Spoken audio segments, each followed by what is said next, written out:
Ngiphendula nansi indavundavu ebhalwe uTshatha ethi uzama ukufosa umlando laphana.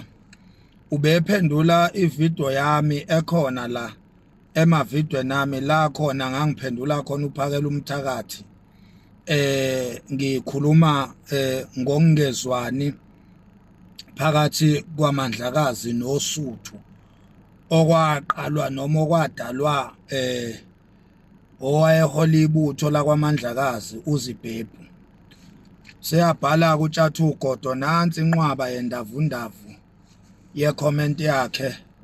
Ifundeni iyo yona le njoba nginilethele nje. Uyabona lapha yana empini yeziGqoza, impi yasendonda kusuka la khona uCetshwayo nomne wabo uMbuyazi babe banga isihlalo sobukhosi. Ngesikhathi saleyo mpi uCetshwayo wayengakahlala esihlalweni. uCetshwayo wayese umntwana elwa nomne wabo owumntwana naye uMbuyazi.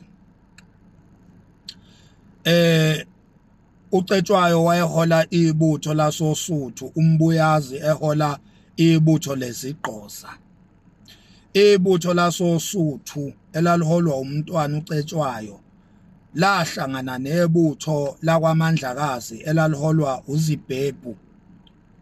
Lapha empini yasendonda kusuka bazinqoba iziGqoza zikaZibhebhu. Lezo ziGqoza abazinqoba kwaze kwaqanjwa indawo kwathiwa iseGingindlovu ngenxa yokuthi uCetshwayo uyigingile indlovu ewumne wabo. Babe sazwana lapho uZibhebhu noCetshwayo. Amabutho izimpi bezilwa ngokuhlangana. Ibutho lakwaMandlakazi lihlangane nebutho likaCetshwayo lasoSuthu. After ukunqoba impi yeziGqoza ilapho la uCetshwayo wabe sesidla isihlalo sobukhosi ngoba usefile umne wabo abebebanganaye okuMbuyazi. Ngaleso sikhathi ke uCetshwayo noma uSuthu lwabe selihlaselana namankengane. Nokuyila khona okwaholela ekutheni isilo uCetshwayo sithathe indodana yaso uDinuzulu sibalekise siyoyicashisa kwaMandlakazi. La yafike yahlukunyezwa khona le ndodana umntwana uDinuzulu ehlukunyezwa kwaMandlakazi waphenduliswa igqila. Thiwa izandla zakhe impela zaze salimala eyisigqila esenga into engapheli lapha esenga inkomo. Iminwe yakhe impela yayisilimele kwaMandlakazi. uDinuzulu kaCetshwayo enziwa isigqila eyiswe khona uCetshwayo eyombhacisa ngenxa yempi eyayiphakathi koSuthu namankengane. Lapho ke ngenxa yokuhlukumezeka kukaDinuzulu kwaze kwasukuma umfowabo omncane kaCetshwayo wayewuThunjana, umntwana uNdabuko. Uyena owalekelela wayolanda uDinuzulu kwaMandlakazi la ayihlukunyezwa khona. Nokwathi ke lapho uLokhuze uDinuzulu eselandiwe elandwa kwaMandlakazi elandwa umntwana uNdabuko. Emva kwalokho ke uzokhumbula ukuthi impi njoba ngishilo ngathi impi yasoSuthu yayihlangene nempi yakaMandlakazi.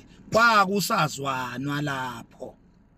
Nangesikhathi sempi yaseSandlwana uSuthu lulwa namaNgisi. Kwakusazwanwa lapho. Ingakho phela ngesikhathi uCetshwayo esehlele esihlalweni sekumele kuyoliwa impi yaseSandlwana.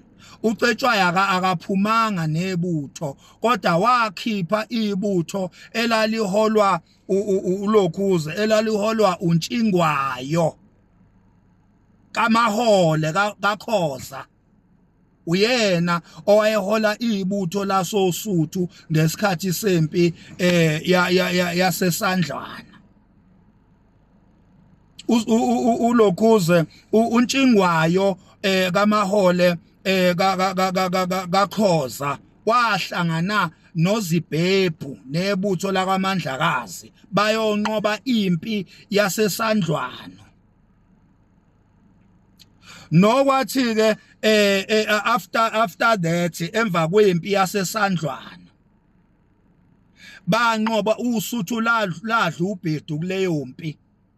Isemva kwaleyo mpi ke la kwaqala khona umonakalo, la khona amaNgisi esenqotshiwe esandlwana. After that esefuna ukubuyisa ibili lapho abesethenga uZibhebhu ukuba amthenga amaNgisi uZibhebhu amthenga aze amthembisa nesihlalo sobukhosi. Namanje sisakhona leso sihlalo sobukhosi ohlezi kuso njengamanje ubheka intinta lapha kwaMandlakazi. Lesa sihlalo ekuhlezi kuso inkosi ubheka intinta nje isihlalo lesiyana uZibhebhu asinikezwa amaNgisi emva kokuwanceda ekutheni kunqotshwe uSuthu kubula uCetshwayo.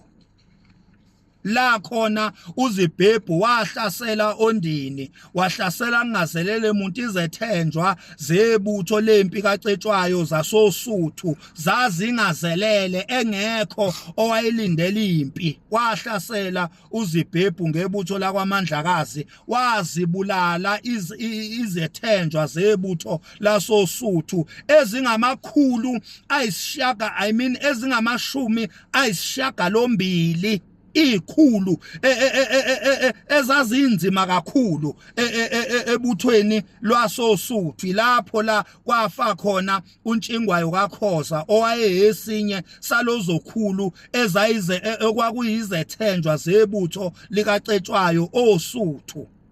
Ngalelo langa ilapho la khona uCetshwayo wagwazwa khona, egwazwa ngomkhonto owawubhilwe ngemithi, egwazwa uZibhebhu nebutho lakwaMandlakazi. Lelo nxeba agwazwa lona lapho uCetshwayo ilona elaze lamholela ekufeni, ngoba umkhonto agwazwa ngawo wawubhilwe ngemithi wagwazwa ethangeni. Lelo nxeba alizange liphole, nokwathi uma kubonakala ukuthi inxeba liyadlebeleka isilo siyadunguzela, kwaphuma izwi sayiswa lapha eMelmoti.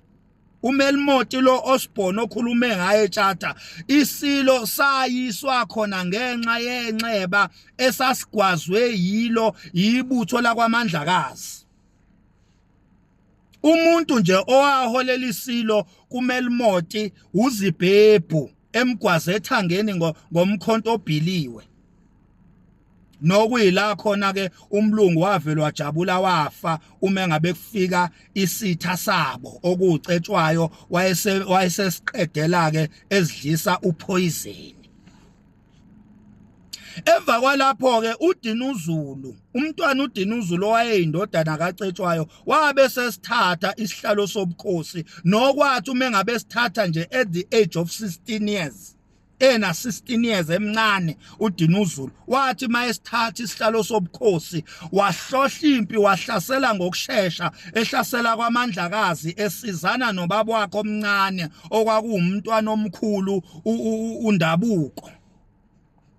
Bahamba bayohlasela lapha yakwaMandlakazi, bahlasela uZibhebhu. uDinuzulu elekelelana nobaba wakhe omncane uNdabuko oyengasekho uCetshwayo. Lento ishilo nje ukuthi uNdabuko uyena owahlasela, wayengasekho uCetshwayo. uNdabuko wayeselekelela undodana uDinuzulu.